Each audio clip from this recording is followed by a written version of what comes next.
Now, as somebody who's upgraded from a Dell Vostro 15-inch, maybe 15 years ago, over to the MacBook Pro, mid 2010, this was with the Intel Core 2 Duo processor, slow, and I think 4 gigabytes of RAM. Yeah, 4 gigabytes of RAM in this. And it is a struggle even back then. The other thing that happened with this one, aside from all the dents on it, we've got the trackpad that almost exploded, as you could see. I left it in the car, and these batteries tended to swell instantly under like extreme temperatures. Newer batteries, they can handle a little bit better. Don't recommend, but still, fire hazard. And then when I started my second degree, I went for not a laptop this time. I went for an iPad Air 4, and I stuck a $300 case on it. So this case had the full keyboard, a mini trackpad, Force Touch, and it was magnetic. The other thing I added to it was just the Apple Pencil. This came in handy signing a bunch of documents. So that's what I really use this for. I don't use it to do Procreate or any other graphic design. I just use it for signing documents, to be honest. Now, as you can tell by the title of the video, it brings us to today. Today, we've got something that I've been waiting for 15 years. Something that I bought with my own money. This is almost a $4,000 Macintosh. Let's get to the unboxing. Now, when they shipped this, it originally said it was going to come the 16th of December, and I ordered it Black Friday. Another thing, the store told me, hey, wait till Black Friday because we're going to be doing a super secret, not so secret $200 gift card with the purchase of it.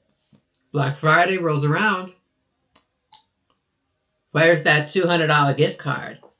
That was cap. This came directly from China, and I paid for the express delivery, $8 extra on a $4,000 machine. $8 is not going to break the bank. So we did the express delivery, and in China it goes through EPZ, which is Express Processing Zones, I think is what it's called. Basically, to look at it and like, it's not a laptop. It is. Ship it out of the country. That's basically all they do. Ooh, I've never seen a box where there's a pull tab on the outside. Hey. That's sick. Ooh. Okay. Anything in here? No, just extra. There we go. And it is pretty hefty. Alright, so I went with the Space Black.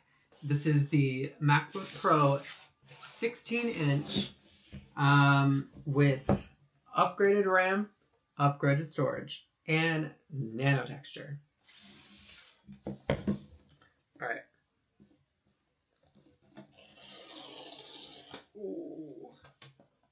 So crispy. Hey. Put it down flat.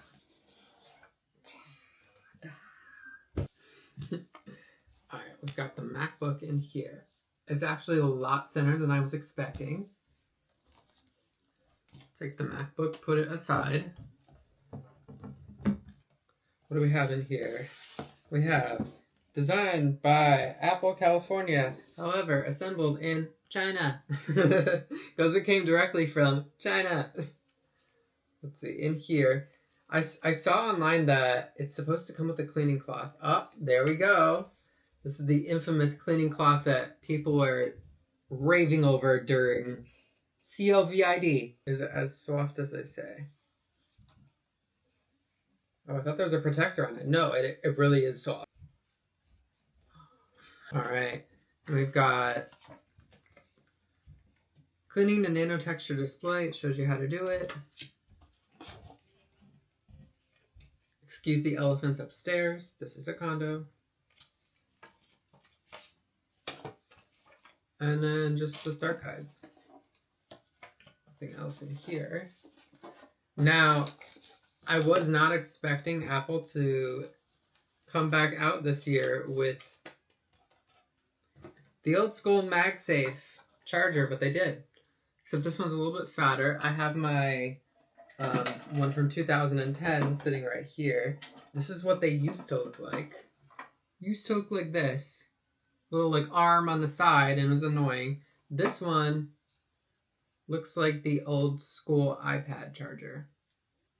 If you can see that. Now I've got the power brick. Pretty hefty. What did the old one look like? This is what the old one from 2010 looks like. Definitely a lot bigger. Oh, it does look like it slides out. Now, what I like about these is if you look right over here, these slide off. Now, if you're going to a different country, I highly recommend sliding this off and putting in the local port that's there. I can show you easily with this. So this is the old one, obviously, but they just pull right off and you pop another one on. I actually have an extender on this one. I wonder if the extender would work in the brand new one. So I've got the charger and the brick. Anything else in here? Nope. That's all you get. I don't know if I was expecting more. I feel like I was expecting more, but... Alright, let's get a close-up in on this unboxing. Alright, we've got all of our packing stuff over here.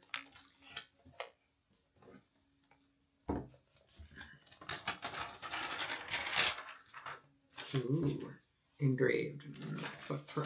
I wish that you could engrave your name on it. I like the space black already. Alright. Apple logo. Apparently it does not light up anymore like the old 2010 versions. And probably later. I just never had one. The bottom, we've got rubber feet on the bottom to help protect it. And now let's give it its first open. 3, 2, 1. Ooh. Crispy. Hello, welcome. Press the return key. All right. Look how big the trackpad is this year. It's monstrous. macOS contains a built-in screen. All right. Do we have any vision, motor, hearing, or cognitive skills that we need? Nope. Let me sign into the Wi-Fi. All right, data and privacy, continue. Migration assistant. If you have information on another Mac or Windows PC, you can transfer it to this Mac. You can also transfer information from a Time Machine backup or another startup disk. We are not going to do that. We want to start fresh, so we'll hit Not Now.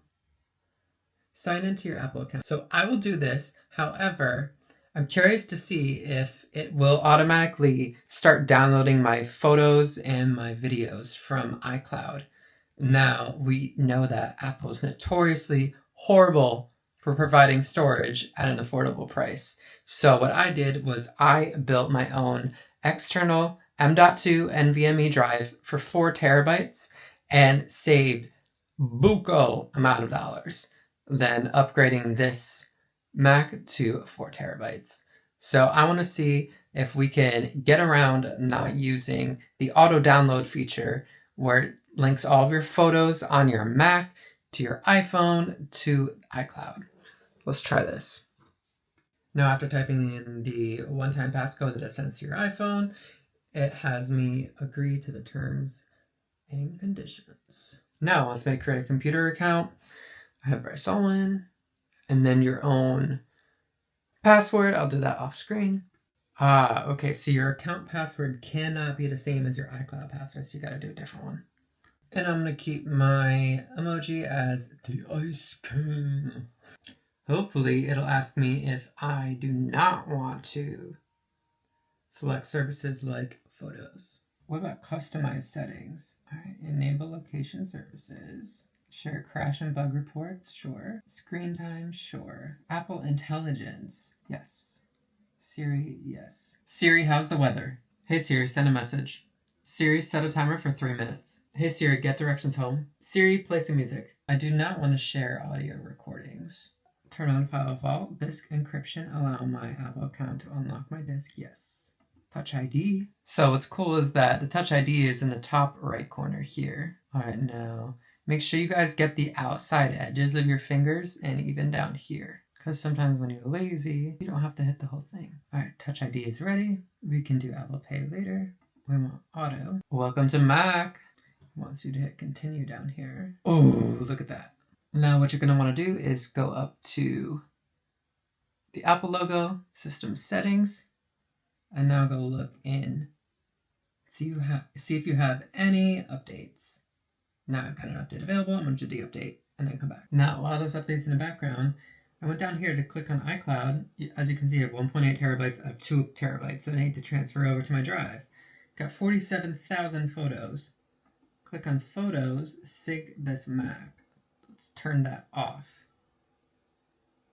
Do you want to download a copy of your iCloud photos to this Mac? Nope, delete from Mac. Yep, delete from Mac. So it did automatically start downloading them in the background, which is something I did not want to happen. So make sure as soon as you first start your computer, go over to your system settings, go down to iCloud, and toggle off photo. Okay, now it is restarting. Okay, so what's weird is after I did the restart, it wants me to sign back into iCloud. Okay, we're back to where we were. Mac OS Sequoia 15.1.1, and I do have access to beta updates as well, but I'm not going to do that. All right, so that is the workaround on how to set up your Mac without downloading the photos you have and videos you have stored in iCloud. You have to go to the settings, system settings up here in the top left, then scroll down to iCloud. You click on photos because it's automatically going to start downloading things. I think it said I had over 1,000, and then you're going to toggle it off. And if it asks, do you want to keep the low resolution photos that are currently on your Mac or get rid of them? Click get rid of them or delete them because you don't need them. You're going to be transferring everything from iCloud to your external hard drive anyways. Now this is the one I built. It is an M.2 NVMe. This one is the U-Green. It's upside down. This one is the U-Green. And I put a Crucial SSD inside of this external enclosure. So I have used this external enclosure for a few months, and it is never overheated. It has a built-in fan. I don't think it's ever really kicked on. But using this new Mac is going to put it to the test. So we will see when I start editing videos directly off of it on Final Cut Pro, which is another video that I'm going to have to come out with on learning how to use Final Cut Pro. Because currently I use LumaFusion, and it's a lot different using LumaFusion on the iPad and then switching to Final Cut Pro, so I'm sure there's going to be a big learning curve. But once again, this is how you set up your brand new MacBook without downloading any of your photos or videos, because that just causes a world of issues, especially if you're using up all of your iCloud storage and you're going to be throwing it onto an external or a long-term HDD. That's it for this video. If you have any comments, questions, leave them down in the comment section below. I'll be sure to engage with everybody. And peace.